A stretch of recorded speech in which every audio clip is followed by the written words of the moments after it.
ये आकाशवाणी है। प्रस्तुत है कार्यक्रम सुर्खियों में। इसके अंतर्गत सुनिए उपराष्ट्रपति चुनाव 2022 विषय पर चर्चा, जिसमें भाग ले रहे हैं राजनीतिक विश्लेषक हिमांशु रॉय और आकाशवाणी संवाददाता कमल कुमार प्रजापति। राष्ट्रपति चुनाव के सफल आयोजन के बाद अब कल यानी 6 अगस्त को देश के दूसरे अहम संवैधानिक पद उपराष्ट्रपति के लिए चुनाव होगा। निर्वाचन आयोग के अनुसार कल सुबह 10 बजे से शाम 5 बजे तक लोकसभा और राज्यसभा के सांसद देश के नए उपराष्ट्रपति को चुनने के लिए मतदान करेंगे और कल ही मतगणना समाप्त होने के बाद देश के उपराष्ट्रपति के नाम की घोषणा की जाएगी। तो उपराष्ट्रपति चुनाव की प्रक्रिया और उपराष्ट्रपति पद के महत्व पर आज हम कार्यक्रम में चर्चा कर रहे हैं। चर्चा में हमारे साथ जुड़ रहे हैं राजनीतिक विश्लेषक हिमांशु रॉय। मिस्टर रॉय, उपराष्ट्रपति के पद के बारे में हम जानते हैं कि भारतीय संविधान में अनुच्छेद 63 में वर्णन किया गया है।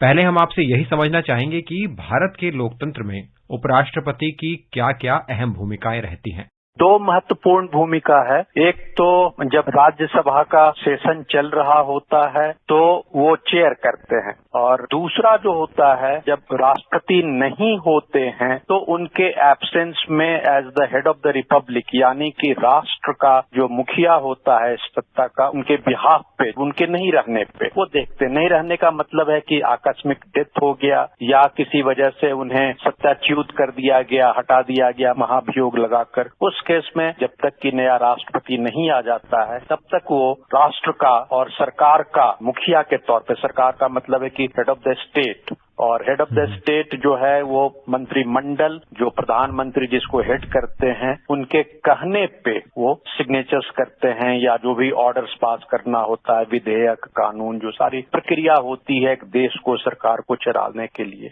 वो काम वो करते हैं। तो ये दो प्रमुख भूमिका है संविधान के अंदर में, जिसमें उपराष्ट्रपति अपनी भूमिका रोल प्ले करते हैं। उसके अलावा जो दूसरी, जिसे हम कहते हैं एक्स्ट्रा कॉन्स्टिट्यूशनल रोल, जिसमें वो पब्लिक इंटेलेक्चुअल का काम करते हैं, कल्चरल आइकन्स का काम करते हैं, क्योंकि उपराष्ट्रपति भारत के किसी भी कोने से कोई भी व्यक्ति चुना जा सकता है, जो इलेक्टोरल प्रक्रिया है अपने देश में जिसे संविधान ने रखा है। तो ये जो दूसरी भूमिका हो गई, जैसा मैंने कहा, पब्लिक इंटेलेक्चुअल की, कल्चरल आइकन्स, या एज ए एल्डर स्टेट्समैन, तो इस तरह की वो भूमिका भी निभाते हैं।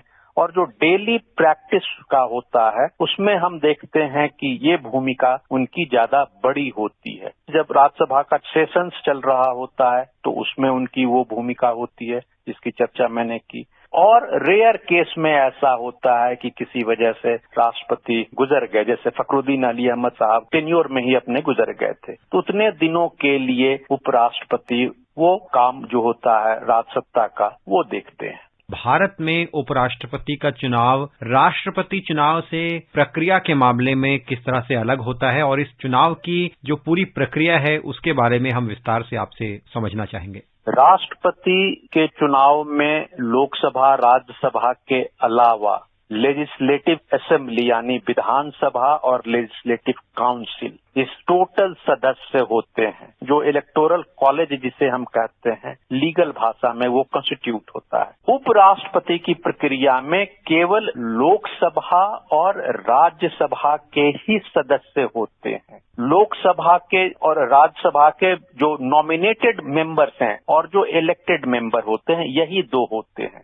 इसमें उपराष्ट्रपति के चुनाव में विधानसभा के और विधान परिषद के सदस्य नहीं होते हैं। तो इस चीज को ध्यान रखना पड़ेगा जब हम जानकारी के लिए कॉन्स्टिट्यूशनल जो पोजीशंस हैं उसकी बात करें। तो जब उपराष्ट्रपति चुनाव का मतदान होता है, निर्वाचन आयोग द्वारा निर्धारित नियम के अनुसार गुप्त मतदान होता है, और जैसा कि ये एक निर्देश दिया जाता है निर्वाचन आयोग द्वारा कि कोई भी राजनीतिक दल अपने अपने सांसदों के लिए व्हिप जारी नहीं कर सकते हैं, तो हम मतदान की प्रक्रिया को आपसे समझना चाहेंगे, जो कि 1974 के नियमों में संकलित है, और साथ ही जो नतीजे होते हैं, मतगणना जब आती है तो उस वक्त किस तरह की प्रक्रिया होती है। सही आपने कहा है कि इसमें व्हिप जारी नहीं होता है, और हर जो व्यक्ति है, यानी लोकसभा का सदस्य है, राज्यसभा का सदस्य है, और प्रेसिडेंट के केस में तो जैसा मैंने कहा कि विधानसभा, विधान परिषद, जो उपराष्ट्रपति के केस में लागू नहीं होता है, तो ये लोग अपनी स्वेच्छा से मत करते हैं।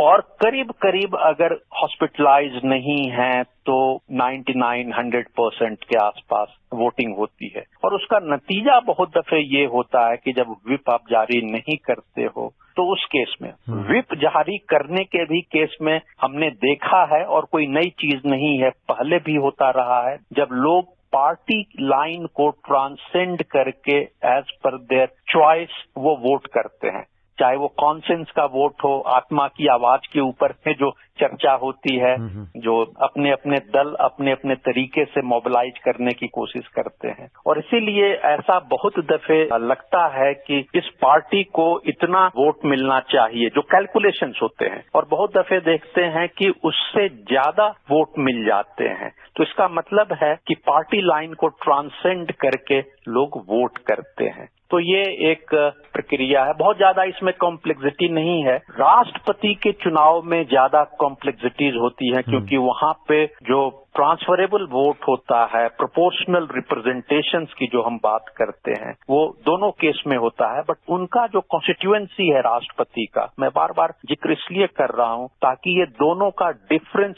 समझ में आ जाए। और बहुत बार कंफ्यूजन ऐसा होता है लिसनर्स के दिमाग में कि जो टेक्निकल उतनी जानकारी नहीं है, वैसे ऑल इंडिया रेडियो ने, दूरदर्शन ने या और दूसरे अखबार के माध्यम से जानकारियां काफी हर 5 साल पे या जब भी चुनाव होते हैं तो ये बताते रहते हैं नागरिकों को, बहुत अच्छी बात है। लेकिन इसके बावजूद भी ये एक नागरिक में सवाल बना रहता है कंपैरिजन का। लेकिन कंपैरिजन अंत हो जाता है एक पर्टिकुलर पॉइंट पे, क्योंकि राष्ट्रपति का कॉन्स्टिट्यूएंसी बहुत बड़ा होता है, उपराष्ट्रपति का छोटा कॉन्स्टिट्यूएंसी होता है, बट प्रक्रिया करीब करीब एक जैसी होती है।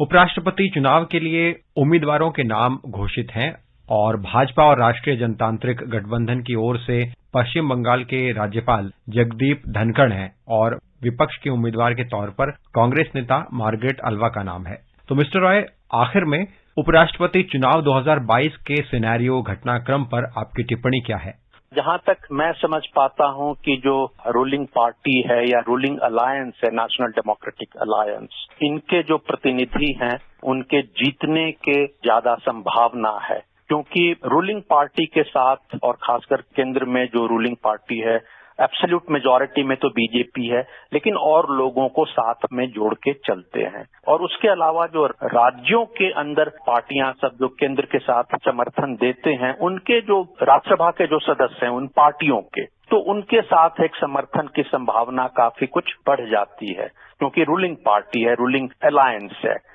तो जो क्षेत्रीय दल हैं उनके जो रिप्रेजेंटेटिव्स हैं राज्यसभा के अंदर में, तो चांसेस हैं ज्यादातर कि वो रूलिंग पार्टी के कैंडिडेट्स को समर्थन करेंगे।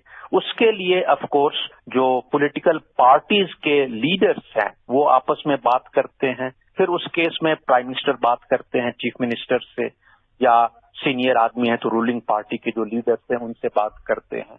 तो ये डेमोक्रेटिक प्रोसेस जो है और डायलॉग का जो प्रोसेस है, भारत की ये सबसे बड़ी खूबी है। और इसलिए जो उपराष्ट्रपति का चुनाव होता है उसमें हम देखते हैं कि कॉन्सेंट, कंसेंसस, एक्सेप्टेंस होता है, जो डेमोक्रेसी की खूबी है। जी मिस्टर रॉय, आपका बहुत बहुत धन्यवाद। आपने उपराष्ट्रपति चुनाव प्रक्रिया और उपराष्ट्रपति चुनाव 2022 के सिनेरियो पर भी हमसे जानकारी साझा की, अपना विश्लेषण दिया। हमसे जुड़ने के लिए आपका बहुत बहुत धन्यवाद। धन्यवाद। अभी आप सुन रहे थे उपराष्ट्रपति चुनाव 2022 विषय पर चर्चा, जिसमें भाग ले रहे थे राजनीतिक विश्लेषक हिमांशु रॉय और आकाशवाणी संवाददाता कमल कुमार प्रजापति। ये कार्यक्रम आकाशवाणी के समाचार सेवा प्रभाग द्वारा प्रस्तुत किया गया। इसे आप हमारे mobile app news on AIR और हमारे YouTube channel news on AIR official पर भी सुन सकते हैं।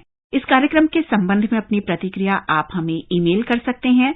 पता है airnsdtalks@gmail.com। इस कार्यक्रम को फिर से सुनने के लिए लॉग ऑन कीजिए हमारी वेबसाइट newsonair.nic.in।